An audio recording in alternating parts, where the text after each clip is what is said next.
somos la Fundación Teófilo Hernando. ¿Alguien conocía la Fundación? Vale, no tenemos mucha visibilidad.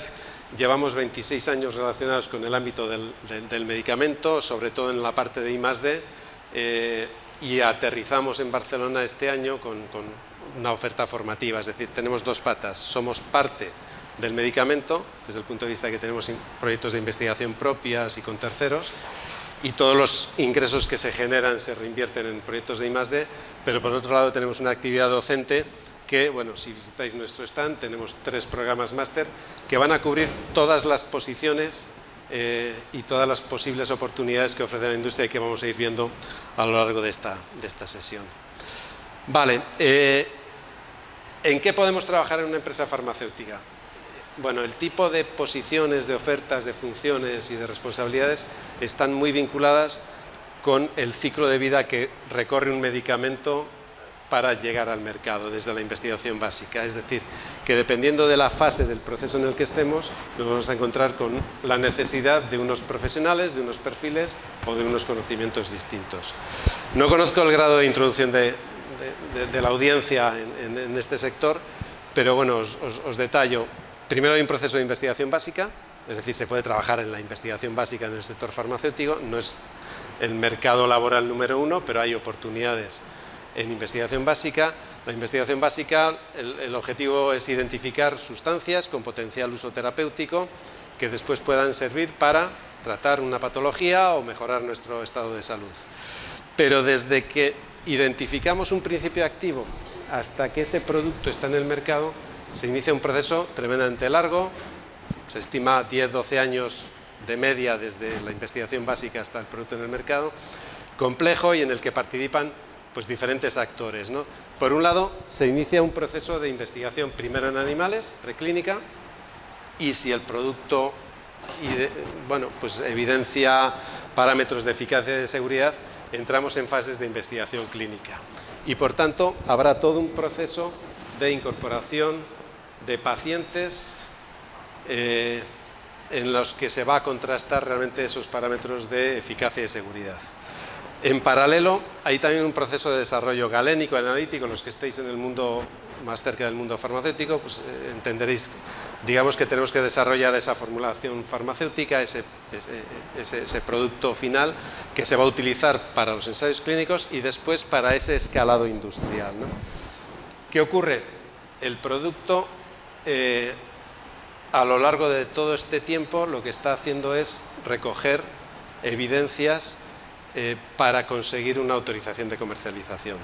Digamos que desde el momento en que terminamos ya de realizar los últimos ensayos clínicos, donde el balance beneficio-riesgo es positivo, acreditamos en paralelo todos los parámetros de calidad farmacéutica, es decir, que el producto va a cumplir con unas normas de correcta fabricación y que es susceptible de ser utilizado con seguridad. El producto no puede salir al mercado si no hay un conforme sanitario previo por parte de las autoridades sanitarias. Eso significa elaborar un dossier de registro, un registro con toda esa información de la fase de desarrollo. Es evaluado por las autoridades sanitarias, la Agencia Europea del Medicamento, las agencias nacionales, y nos van a dar un conforme sanitario. Es decir, que tendremos que tener una estructura dentro de la empresa farmacéutica de responsables encargados de conseguir esa autorización de comercialización.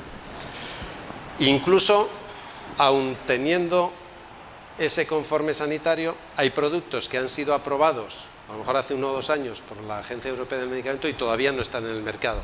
¿Por qué? Porque se inicia todo un proceso de lo que llamamos market access, acceso al mercado, y es, si el producto es financiado, vamos a necesitar un proceso de discusión del precio con las autoridades sanitarias, ¿vale? A través de un dossier de valor, un argumentario en el que le acreditamos a la industria, perdón, a las autoridades sanitarias, a la administración, no solo que el producto es eficaz y seguro y tiene la calidad suficiente, sino que además aporta valor frente a otras alternativas terapéuticas, que puede ahorrar costes al sistema, es decir, se incorporan ya datos de parámetros farmacoeconómicos, etcétera. Digamos que necesitamos que ese producto obtenga el mejor precio posible y que después esté disponible a nivel regional. O sea, España son 17 países realmente, porque cada comunidad autónoma tiene las competencias en materia de sanidad y por tanto tiene sus propios parámetros de evaluación de los medicamentos y puede poner freno a la utilización o perfiles de uso, etcétera, etcétera. Y después, si además hay un acceso hospitalario, pues hay ese proceso también de incorporación del producto a nivel hospital. Y eso significa, bueno, pues trabajar en este proceso de facilitar que el producto esté en el mercado. Después ya tendríamos toda la estrategia comercial, marketing, ¿vale? Para aquellos que tengáis orientación a negocio, bueno, pues la industria farmacéutica realiza un marketing muy específico, muy regulado también, pero tremendamente atractivo, y es una posible proyección para aquellos que, bueno, pues que tengáis esta proyección. Y después, a lo largo de toda la vida del producto, nos vamos a encontrar con que se sigue investigando nuevas indicaciones, nuevos desarrollos farmacéuticos. El laboratorio también está obligado a implantar un sistema de farmacovigilancia, es decir, de evidenciar que el producto, bueno, pues es seguro para la población, y a identificar y comunicar cualquier reacción adversa. Por tanto, también se puede trabajar en todo lo que llamamos drug safety, e incluso cada vez más se siguen recogiendo evidencias de comportamiento del producto en vida real para ser más competitivos de marketing, para argumentar ante las autoridades sanitarias que el producto, más allá de los ensayos clínicos, tiene un comportamiento útil para la población. Por tanto, bueno, resumiendo un poco, desde el punto de vista de proyección profesional en la industria farmacéutica, os podéis mover en el entorno de la I+D y el entorno médico-científico, en el entorno regulatorio, que tiene una relevancia importante, en todo lo que es el proceso de market access, de acceso al mercado, en posiciones relacionadas con negocio y, bueno, pues también, si alguno de vosotros tiene interés en la proyección en el entorno industrial, hay bastante actividad y, desde luego, en esta región pues hay mucha industria farmacéutica en posiciones relacionadas con la producción y la calidad de los medicamentos.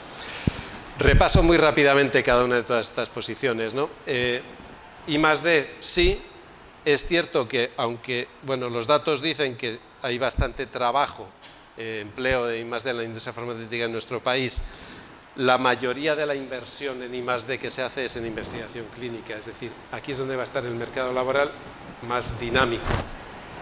España participa, es el país que más participa en ensayos clínicos de la Unión Europea. De todos los ensayos clínicos que se ponen en marcha a nivel de la Unión Europea, la mitad incorporan hospitales o investigadores nacionales, es decir, hay unos 1000 ensayos clínicos al año que se ponen en marcha en nuestro país. Y por tanto, una de las posiciones posibles es poder trabajar en el entorno de la investigación clínica, no como investigadores, normalmente el investigador es el clínico que incorpora pacientes, pero sí a través de esta posición. No sé si alguien conocía la figura del monitor de ensayos clínicos, es una figura bastante demandada, cualificada, alguien que, conociendo las buenas prácticas clínicas, es capaz de auditar la puesta en marcha y seguimiento de un ensayo clínico, ¿vale? En los ensayos clínicos participan todos estos actores. Realmente la figura del CRA es ese enlace entre la industria, el promotor, la empresa interesada en que se ejecute ese proyecto, y los investigadores. ¿Cómo? Pues presentando el protocolo de investigación y toda la documentación del estudio, vigilando que los datos sean fiables, completos y veraces, y que después va a haber potencia estadística para procesar esa información de los resultados del ensayo, vigilando que se cumplen las buenas prácticas, vigilando por la seguridad del paciente, etcétera, etcétera. Es una posición, bueno, pues bastante activa en nuestro entorno. Es cierto que muchas veces el monitor no está trabajando directamente como empleado de una farmacéutica, sino a través de, os pongo aquí el nombre, estos son empresas que hacen investigación por contrato, que contratan al equipo de monitores para diferentes proyectos de I+D del sector farmacéutico. Y también hablaros de que existe el equivalente también de la figura del coordinador de ensayos clínicos, que es la persona que desde dentro del hospital coordina, supervisa y de alguna forma participa en la puesta en marcha y el seguimiento de los datos, de los estudios en los que ese hospital participa. La unidad de investigación clínica o determinados departamentos son capaces de tener estructuras también específicas. Y en ese sentido, bueno, pues uno de nuestros programas está enfocado a esto, ¿no? Es decir, a formar especialistas en la monitorización y la coordinación de ensayos clínicos. Más cosas que se pueden hacer. Se puede trabajar en los departamentos médico-científicos. ¿Qué hace un departamento médico? Da soporte al negocio desde la perspectiva médica y científica. Es decir, es un sector que trabaja con productos complejos, con un background científico detrás, y el departamento médico es el especialista en el producto, en la patología, en la competencia, y asesora a marketing, da formación a clientes, permite la interacción con el clínico desde el punto de vista de presentación de novedades, de asesoramiento en terapéutica, bueno, pues en una fase de lanzamiento es crítico para hacer esa presentación de producto incluso antes de ser aprobado por el mismo. Y la figura más conocida últimamente y con más demanda dentro de los que son departamentos médicos, aquí os pongo diferentes posiciones y funciones de un departamento médico, es la figura del MSL. El MSL es esas relaciones científicas en el campo con clientes, es alguien que teniendo un perfil científico es capaz de interactuar y tener esa orientación al negocio. No es ventas, no es un equipo comercial, pero es alguien que desde el departamento médico es capaz de dar soporte, formación e información científica de valor a los clientes. ¿Vale? Podéis trabajar dentro de los departamentos médicos. El tema de farmacovigilancia ya lo he comentado, es decir, la industria está obligada a implantar sistemas potentes de notificación de efectos adversos. Se puede trabajar en la industria farmacéutica o para empresas consultoras que hacen este tipo de servicios, ¿vale?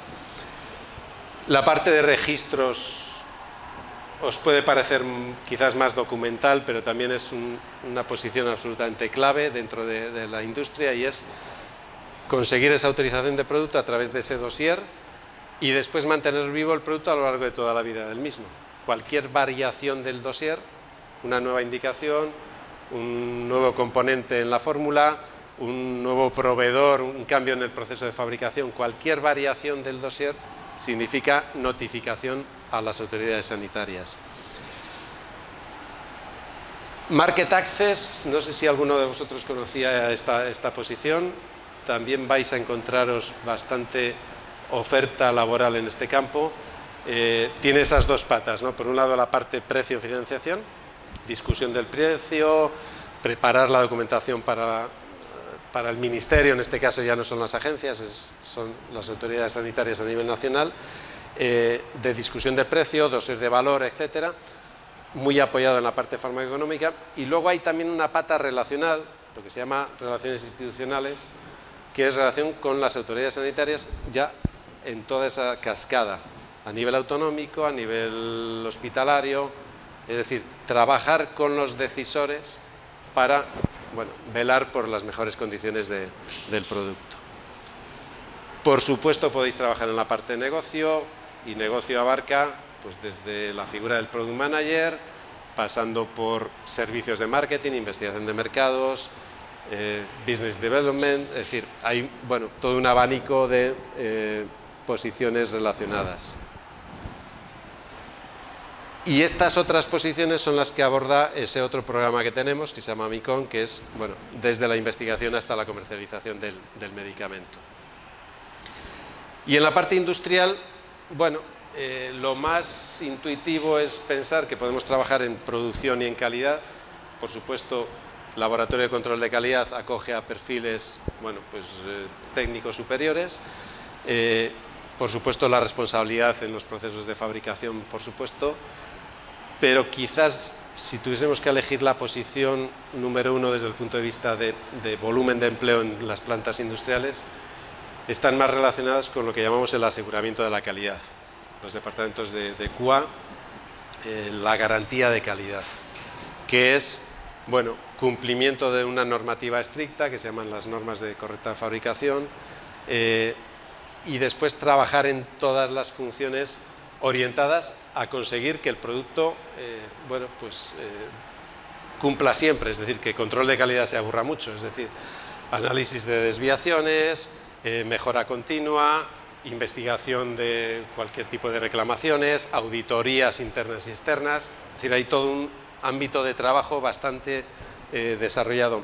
Si la planta tiene, bueno, planta piloto, centros de desarrollo tecnológico y farmacéutico, pues también se puede trabajar en desarrollo galénico y analítico, y desde luego también en todo lo que es la cadena de suministro del producto. La distribución física también tiene sus normas específicas, etcétera, etcétera. Es decir, hay una actividad en el entramado industrial, sobre todo en Cataluña, pues bastante importante. Vale, algunos apuntes. Liderando la actividad industrial, primer sector exportador en 2022, 173 plantas de fabricación en nuestro país, de las cuales más de 100 son de medicamentos de uso humano. Es decir, la actividad industrial en nuestro país, pues, por parte de la industria farmacéutica, es bastante potente. Vale, y la parte más industrial es la que abordamos a través de un tercer programa que llamamos Máster en Industria Farmacéutica. Es cierto, claro, nosotros nos estamos enfocando para estas posiciones que hemos descrito. Entonces, el perfil que pide la industria, bueno, esto es muy genérico, hay muchas sesiones hoy de recursos humanos, etcétera, etcétera. Necesitamos lo duro y lo blando, necesitamos la actitud y el comportamiento y además habilidades, pero también necesitamos, bueno, pues qué conocimientos, ¿no? Entonces, sí es cierto que para todas estas posiciones que yo he estado comentando, mayoritariamente o prioritariamente son perfiles de ciencias, sí que puede haber gente de A, de etcétera en algunas posiciones de negocio, pero normalmente la formación de origen es una titulación en cualquiera de las ciencias clásicas o ciencias de la salud. ¿Qué ocurre? Ya no hay una industria nacional y una internacional, todas son multinacionales, cuya sede está en Barcelona o en Chicago, pero vamos a necesitar inglés. Y sí es cierto que hay mucha formación especializada, con lo cual, aunque hay algunas empresas que hacen programas de talento abierta, sí que se nutren mucho de, bueno, pues perfiles que se hayan especializado y que se hayan formado específicamente en este campo y que incluso puedan aportar alguna experiencia, ¿vale? ¿Qué más necesitan? Pues brillo en los ojos, es decir, actitud, ganas, pues una proactividad que, bueno, pues, o entusiasmo, ¿no? Y luego hay muchas competencias personales dependiendo de cada una de las posiciones, pero yo aquí os he intentado poner las más habitualmente transversales que van a pedir todas las empresas, y se centran sobre todo en dos cosas. Uno, la integración en la estructura, es decir, capacidad de comunicación, trabajo en equipo, es decir, formar parte de una estructura, porque todos estos departamentos están interrelacionados y vais a formar parte de grupos de trabajo de todo tipo, ¿no? Y dos, flexibilidad, adaptación al cambio. Es un sector tremendamente innovador y dinámico, entonces sí que van a pedir ese perfil ávido de aprender continuamente, que siempre esté dispuesto a asumir un nuevo reto, una nueva responsabilidad, ¿no? Algunas compañías llevan también, pues, muy a gala el trabajo en valores, etcétera, etcétera. Y luego, dependiendo de las posiciones, hablábamos de un MSL, pues esa empatía, esa capacidad de comunicación, es la posibilidad de poder hablar en público y hacer una presentación en una sesión clínica de un hospital es esencial. Y a lo mejor, si trabajamos en garantía de calidad o en otros ámbitos, pues rigor, cumplimiento, norma, planificación, etcétera, etcétera. Vale, yo aquí he intentado hacer un mini mapa, pero competencias hay cientos, ¿no? Es cierto que después hay muchas competencias comunes para diferentes posiciones y eso da cierta movilidad profesional. Es muy habitual que alguien meta cabeza dentro de la industria, pero después evolucione y al cabo de 5 años pues nos encontramos que ha estado en 3 empresas distintas con 4 cargos diferentes, ¿no? Eso es bastante frecuente. Os voy a hablar de que tenemos un modelo de facilitador de acceso a la industria farmacéutica, que es nuestro producto, ¿no? ¿Es imprescindible tener un máster? No. Vais a ver en la inmensa mayoría de las ofertas donde será muy valorable. En algunas puede ponerse que es imprescindible para determinado tipo de posiciones, pero sí es cierto que ayuda y es facilitadora. Fuera de másters, pues sí que hay, bueno, pues una tarea de trabajo, de seguimiento e identificación, de acceder a los portales de las empresas, bueno, pues de superar los filtros de talento. Incluso hay algunas compañías que primero captan el talento y luego son facilitadoras para que la persona incorporada se especialice a través de un programa. Es decir, van a ayudar en esa elección del programa. Nosotros trabajamos, bueno, pues buscando el que en un periodo de tiempo relativamente corto, poco más de un año, los alumnos que quieran acceder a la industria farmacéutica se especialicen a través de alguno de nuestros programas y en paralelo hagan un programa de prácticas en empresa, ¿no? Prácticas relacionadas con alguna de las salidas profesionales que hemos estado comentando. Eso tiene un ratio de éxito pues realmente bastante importante, es decir, si el perfil era bueno y ha sido admitido porque encaja con lo que está pidiendo la industria, aportando estos otros 2 elementos, sí que es cierto que, bueno, lo habitual es que el alumno pues navegue solo. Si os planteáis la posibilidad de hacer un programa de especialización, lo que sí os digo es que la oferta formativa es muy amplia. Nosotros por primera vez venimos a Barcelona después de 25 años con 2 de los programas, pero hay programas de especialización para el sector farmacéutico en varias escuelas de negocios, formatos presenciales, formatos online, etcétera. Sed exigentes y hacerle un tercer grado a cada una de las ofertas que os vayáis a encontrar en el mercado, ¿no?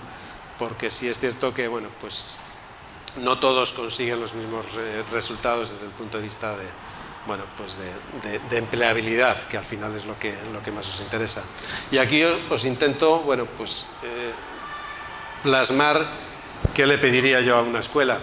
Teóricamente lo primero que le voy a pedir es un programa docente potente, con un claustro especializado, actualizado, etcétera.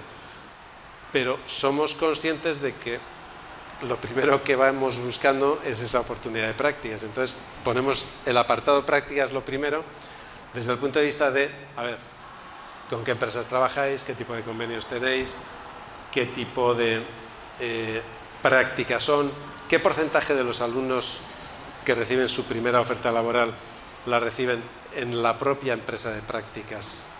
Porque eso me da una idea de si son prácticas que la empresa utiliza de forma rotatoria y todos los años cojo a 40 becarios y me despido de 39 porque determinadas funciones las tengo delegadas en el becario, y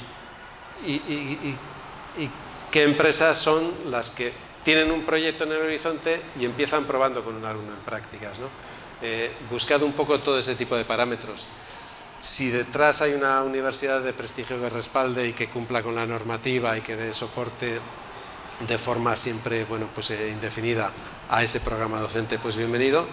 Y desde el punto de vista de, bueno, pues de claustro, etcétera, y de metodología, yo os diría que cuanto más os abra la realidad del sector, el máster, o sea, más allá de los contenidos, que por supuesto, sino que tenga actividades que os permitan el networking, que el claustro sea lo suficientemente amplio como para que yo interactúe con profesores de muchas empresas diferentes, que tengas actividades de presentación de compañías para conocer la política de contratación, qué pide recursos humanos, etc. Es decir, que me dé valor añadido desde el punto de vista relacional, ¿no? Y por eso seguimos apostando por la formación de tipo presencial.